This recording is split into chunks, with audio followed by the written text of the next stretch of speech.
CMR anniversary and festive celebration ప్రతి 999 రూపాయల కొనుగోలుపై స్పాట్ గిఫ్ట్. మీరు అన్నారు జైలు నుంచి వచ్చిన తర్వాత నాకు మ్యారేజ్ అయిందని. అవును.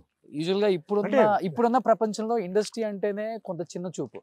మీ జనరేషన్ ఎలా ఉండేదంటే అసలు ఇండస్ట్రీ వాడికి పిల్లని ఇవ్వద్దురా, అసలు ఇంటికి ఇల్లు కూడా అద్దెకి ఇవ్వద్దు, వాళ్ళని నమ్మి అసలు ఏది కూడా మనం చేయకూడదు అంటారు.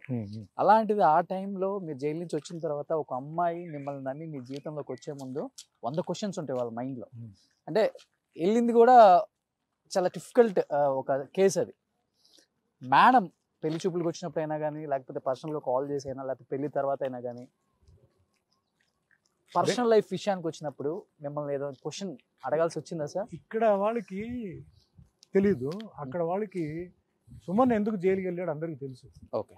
దాని వెనకాల కథ, దాని వెనకాల ఉన్న రూమర్స్, దాని వేరే మ్యాటర్ అంతా వాళ్ళకి తెలుసు. ఓకే. ఇప్పుడు ఈ విషయం వచ్చినప్పుడు ఆ టైంలో సుహాసిని, సుమలత గారు, మనకు తమిళ చాలా పాపులర్ తమిళ మ్యాగజైన్లో ఒక ఇది ఇచ్చారు. సుమన్ మాకు బాగా తెలుసు అండి, సుమన్ ఇవన్నీ చేయాల్సిన అవసరం లేదు, అది డబ్బు అయినా సరే లేకపోతే ఆయనకి అమ్మాయిల అవసరమైనా సరే ఆయనకి పిచ్చగా ఉన్నారు, ఇలాంటివన్నీ చీప్ ఇది మేము చేయాల్సిన అవసరం ఆయనకి లేదు అని చెప్పి ఒక స్టేట్మెంట్ ఇచ్చారు. అది నాకు బాగా అప్పుడు హెల్ప్ అయింది. కుముదం చెప్పి ఒక మ్యాగజైన్. ఏంటి సార్ ఇప్పుడు 30 days బిజీ అయిపోయారంట, మంత్కి ఫ్యామిలీకి కేటాయిస్తున్నారా టైం? అసలుకి వాళ్ళు అడ్జస్ట్ అయిపోయారు.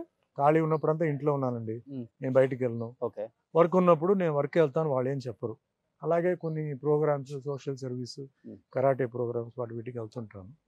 So it's like artist life ఎలా ఉంది, బిజీ ఉన్నప్పుడు విల్ బి బిజీ, నేను వెళ్ళినప్పుడు అట్ హోమ్ అంటే హోమ్ కావాల్సిన మ్యాటర్ మాట్లాడి చేయడం అట్లా రెండు బ్యాలెన్స్ చేసుకొని పోతాను. నేను వర్క్కి వస్తే హోమ్ గురించి మాట్లాడను, హోమ్లో ఉంటే వర్క్ గురించి మాట్లాడు. అంటే పర్సనల్ లైఫ్ని ఎప్పుడు కూడా పెద్దగా బయట మాట్లాడటానికి ఇష్టపడరు, అంటే ఇష్టం లేదా వాళ్ళని ఎందుకు అనవసరంగా కెమెరా ముందుకు తీసుకురావటం, వాళ్ళకి ఇబ్బంది ఫీల్ అవుతారు, వాళ్ళకి ఇష్టం లేదు.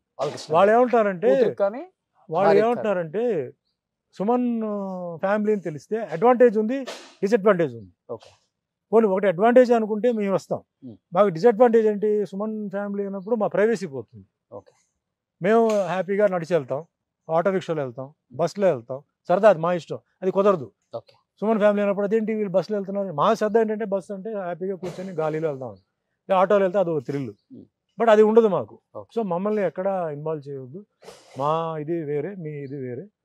సో మాకు ఆ పబ్లిసిటీ అంటే ఇంకోటి, వాళ్ళకి పబ్లిసిటీ ఇష్టం లేదు, అంటే పోస్టర్లో పడాలి, అది పడాలి, దే డోంట్ లైక్ అని కాదు, వాళ్ళకి పెద్ద అది they are not craving for that publicity, వద్దని చెప్పే వాళ్ళు ఎప్పుడు ఉంటారు. సో మేము బయటికి ఏదైనా టూర్కి అట్లా వెళ్ళినా కూడా మీరు ముందు వెళ్ళిపోండి, మేము తర్వాత వస్తాం అంటారు. లేదు మేము ముందు వెళ్ళిపోతాం, మేము తర్వాత మెల్లిగా ఇంకో బండిలో ఉండి అంటారు. సో అంటే వాళ్ళు ఏమిటంటే ప్రైవసీ అనేది ఫ్యామిలీతో ఉండాలి, ఆ ప్రైవసీ మళ్ళీ అది ఎక్స్పోజ్ అయ్యి మళ్ళీ మేము బయటికి వెళ్తే ఏమంటే మీరు సోన్స్ ఫ్యామిలీ, మళ్ళీ ఫోటోలు, మళ్ళీ అది వైరల్, అది అంటే వాళ్ళకి ఇష్టం లేదు అంతే. సుమన్ గారు ఎంత అందంగా ఉంటారో, ప్రింట్ కూతురు అంత అందంగా పుట్టారు. చాలా మంది ఈగర్ గా వెయిట్ చేశారు ఆ టైంలో. మీరు ఒకసారి భరతనాట్యానికి సంబంధించి కూడా అరంగేట్రం చేయించినప్పుడు ఆ పిక్స్ వైరల్ అయ్యాయి బయట. సుమన్ గారి కూతురు ఎంత అందంగా ఉందో చూసారా, కాబోయే పెద్ద హీరోయిన్ అవుతుందేమో ఇండస్ట్రీకి అని. అలా కూతురుకి ఏమన్నా ఐడియా ఉందా సార్, లేకపోతే మీకేమన్నా ఇంట్రెస్ట్ ఉందా ఇండస్ట్రీ తీసుకోవడానికి? నేను ఇండస్ట్రీలో డే అండ్ నైట్ కష్టపడ్డా అన్ని ఆవిడ చూసి ఆవిడకి ఏంటంటే ఈ స్పెషల్ ఎఫెక్ట్స్ వాటి మీద ఇంట్రెస్ట్ తప్ప డాన్స్ మీద ఇష్టం, భరతనాట్యం అదంతా ఓకే, బట్ ఆవిడకి యాక్టింగ్ మీద ఆవిడకి ఇష్టం లేదు. ఆవిడకి చదువు మీద మొన్న 2 years బ్యాక్ ఆవిడ మణిపాల్ ఉడిపిలో హ్యూమన్ జెనెటిక్స్ సబ్జెక్ట్లో ఆవిడకి గోల్డ్ మెడల్ వచ్చింది. సూపర్. సో 4th ర్యాంక్ వచ్చింది. సో చదువు మీద ఉన్నప్పుడు ఆ చదువుని మనం డిస్టర్బ్ చేయకూడదు, ఎందుకంటే సరస్వతి ఆశీర్వాదం ఇచ్చినప్పుడు దాన్ని మనం కదిలించకూడదు. ఇంకా నెక్స్ట్ ఏంటంటే ఏదో కొన్ని ఆవిడ ప్లాన్స్ ఉన్నాయి, ఎందుకంటే హ్యూమన్ జెనెటిక్స్ అనేది ఫ్యూచర్ అదే రేపు. సో దాన్ని మనం డిస్టర్బ్ చేయడం నాకు ఇష్టం లేదు. బట్ షీఈ్ కంటిన్యూస్గా సినిమాలన్నీ చూస్తుంది, నాకు ఫీడ్బ్యాక్ ఇస్తుంది, ఏ సినిమా బాగుంది, ఏ సినిమా బాగాలేదు, ఈ సినిమా చూడు, అది చూడు, వేరే స్టార్లు కూడా చెప్తుంది, అది చూడాలి, అది చూడాలి, బాగా తీశారు, లేకపోతే మిస్టేక్స్ చెప్తుంది ఆ సినిమాలో. ఇవన్నీ ఓపెన్ క్రిటిసిజం, ఓపెన్, ఆవిడ కానీ మిస్సెస్ కానీ ఇద్దరు. సో నాకు అంతే తప్ప నేను I don't want to pressurise. And ఆవిడ ఫ్యూచర్లో ఏదో ప్లాన్స్ ఉన్నాయి హ్యూమన్ జెనెటిక్స్ మీద. ఆవిడ అంటే కొంచెం సేవలు చేయాలి, అంటే పిల్లలంటే ఆవిడకి చాలా ఇష్టం, చిన్న పిల్లలంటే. చిన్నపిల్లలు చాలామంది సఫర్ అవుతుంటారు. అంటే జెనెటిక్స్ సబ్జెక్ట్ కూడా ఏంటంటే కడుపులో ఉన్నప్పుడే బిడ్డకి ఏదైనా అంటే తాత ముత్తాత వాళ్ళది ఏదో ప్రాబ్లం కంటిన్యూ అయితే జెనెటిక్ ప్రాబ్లమ్. జెనెటిక్ ఉంటే కడుపులోనే దాన్ని సరి చేసి డెలివరీ అయ్యేటప్పటికి ఆ ప్రాబ్లం లేకుండా బిడ్డని మనం బయట సో తీసుకో. అది చదువుకున్నారా? నా సబ్జెక్ట్ అది. గ్రేట్. సో డబ్బు ఉన్న వాళ్ళకి ఇది ఇప్పుడు ఉంది. సో డబ్బు లేని వాళ్ళకి కూడా ఆ కోరిక ఉంటుంది కదా. సో అది కూడా మనం చెయ్యాలని చెప్పేసి ఆవిడ కోరిక. అంటే ఎవరైనా సరే ఏ తల్లికైనా తన బిడ్డ అందంగా పుట్టాలి, అంటే ఆరోగ్యంగా పుట్టాలని ఒక కోరిక ఉంటుంది. సో ఎవరిదో తాత ముత్తాత వాళ్ళది ఏదైనా ఫిజికలీ ఛాలెంజ్డ్ కానీ లేకపోతే ఎనీథింగ్, ఇప్పుడు జెనెటిక్స్లో స్క్వింట్ కళ్ళు మెల్లకళ్ళు ఉంటే కూడా కరెక్షన్ చేయవచ్చు.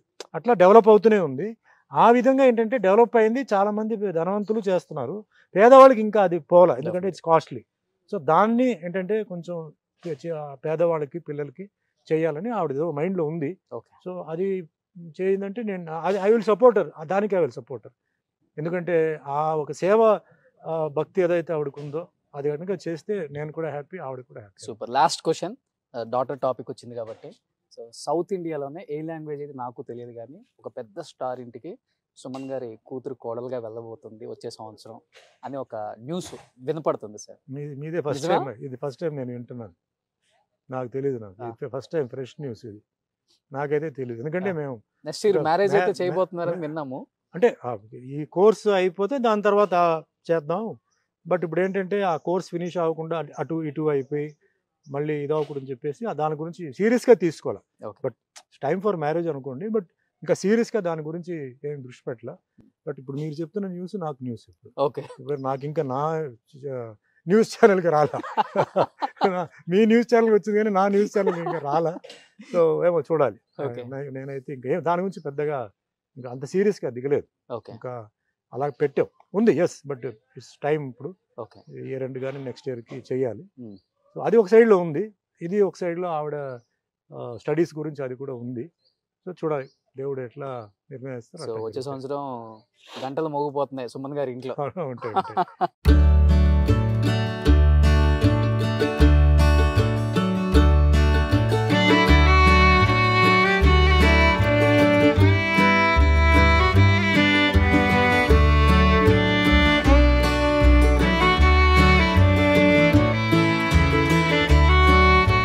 సుమన్ టీవీలో మీ పర్సనల్ అండ్ బిజినెస్ ప్రమోషన్స్ కోసం కింది నెంబర్కి కాంటాక్ట్ చేయండి.